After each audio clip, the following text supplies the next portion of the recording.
April 7th, 1945. 200 miles north of Okinawa. Battleship Yamato steamed south at 20 knots, her massive guns pointed uselessly at the sky. Around her, a handful of escorts. Above her, clear blue sky. Perfect weather for dying. Admiral Seiichi Ito stood on the bridge, knowing this was a suicide mission.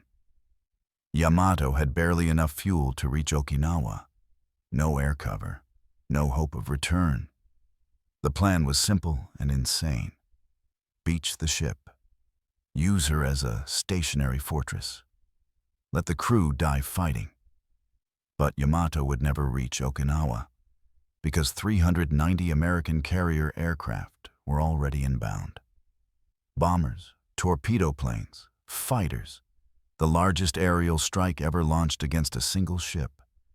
In 2 hours, the mightiest battleship ever built would be at the bottom of the ocean. This is the story of Operation Tengo, the last sortie of the battleship Yamato. Yamato was conceived in the 1930s when Japan withdrew from naval treaty limitations. If they couldn't match America's industrial capacity, they'd build superior individual ships. The result was Yamato, 72,000 tons fully loaded, 863 feet long, the largest battleship ever constructed. Her main guns were 18 inches in diameter and could fire armor-piercing shells weighing over 3,000 pounds. Her armor was over 2 feet thick in places. She was designed to be unsinkable, to dominate any battleship engagement, to rule the Pacific. But by 1945, battleships were obsolete. Aircraft carriers ruled naval warfare. Yamato had spent most of the war in port. Too valuable to risk, she'd fired her main guns in anger exactly once during the Battle of Leyte Gulf.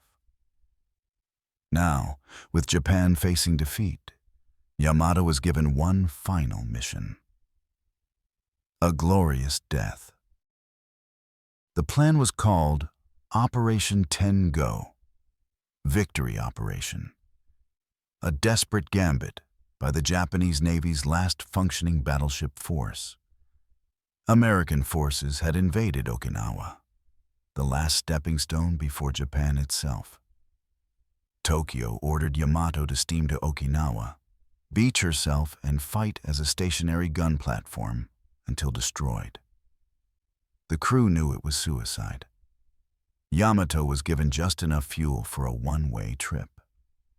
No air cover could be provided. American carrier task forces controlled the seas around Okinawa. Many officers protested. This wasn't a military operation. This was ritual suicide, throwing away Japan's most powerful ship and 3,000 lives for nothing. But orders were orders. On April 6th, Yamato and her escorts departed Japan, destination Okinawa. Expected survival time after arrival, hours. The crew prepared for death. Some wrote farewell letters, others simply accepted their fate. Admiral Ito told them they would show the world the spirit of the Japanese Navy.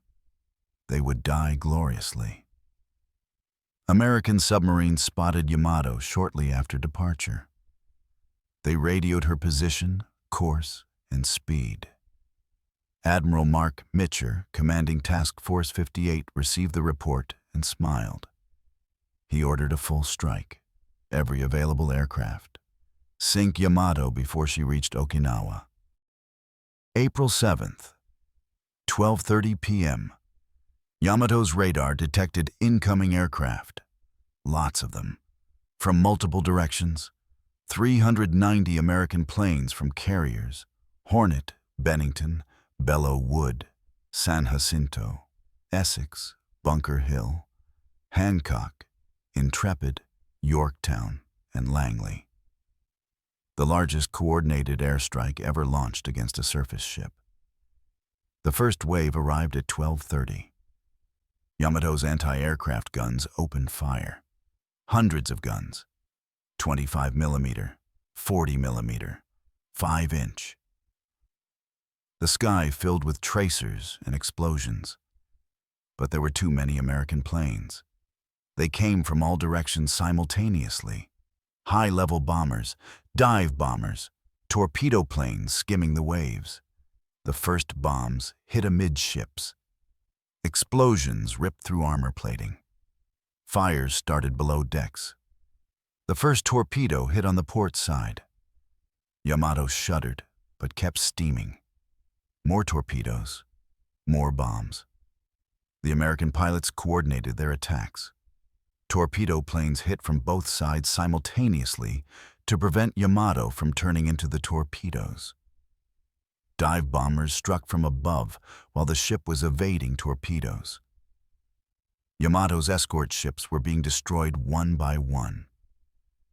Light cruiser Yahagi took multiple torpedo hits and sank. Destroyers were bombed and strafed. Yamato fought on alone, surrounded by attacking aircraft. By 1 p.m., Yamato had been hit by at least 10 torpedoes and 5 bombs. Her port side was torn open. Water flooded compartments. The ship began listing to port. Damage control teams fought desperately to save her. They counter-flooded starboard compartments to correct the list, pumped water, sealed bulkheads. But the damage was too extensive. More American aircraft arrived. The second wave. Fresh planes with full bomb and torpedo loads. They attacked the wounded battleship with renewed fury. Torpedo after torpedo slammed into Yamato's port side. The list increased to 15 degrees, then 20. The crew struggled to maintain footing on sloping decks. At 1:23 p.m., a massive internal explosion rocked the ship, probably a magazine detonating. The explosion was so powerful, it lifted Yamato's bow out of the water. The list increased to 30 degrees, then 45. Men began abandoning ship, jumping into the water. Admiral Ito went down with his ship, lashed to the bridge. At 2:23 p.m., exactly 2 hours after the first attack, Yamato capsized. Her massive hull rolled completely over. Then, her magazines exploded. The explosion was visible for miles. A mushroom cloud rose 6,000 feet into the air. The blast was so powerful it damaged American planes flying overhead. Debris rained down across a mile of ocean. When the smoke cleared, Yamato was gone. The largest battleship ever built had lasted 2 hours under concentrated air attack. Of her crew of 3,000, fewer than 300 survived. 4 of her escorts also sank. The light cruiser Yahagi and 4 destroyers. The entire operation was a disaster. Not a single ship reached Okinawa. Not a single American ground troop was engaged. Operation Tengo accomplished nothing except the death of the Japanese Navy's last functioning surface force. The Americans lost 10 aircraft and 12 aircrew. In exchange, they had sunk Japan's most powerful battleship and killed 3,000 sailors. It was a lopsided victory that demonstrated the new reality of naval warfare. Battleships were obsolete. Aircraft carriers were supreme. No amount of armor could protect against massed air attack. The sinking of Yamato marked the end of an era. The age of the battleship was over. Yamato's wreck lies 350 meters deep in the East China Sea. Her massive hull broken in 2, her great guns silent forever. Japanese diving teams have explored the wreck and found it largely intact despite the violence of her death. Her sister ship Musashi had been sunk 6 months earlier at Leyte Gulf. also by carrier aircraft, also after absorbing incredible punishment.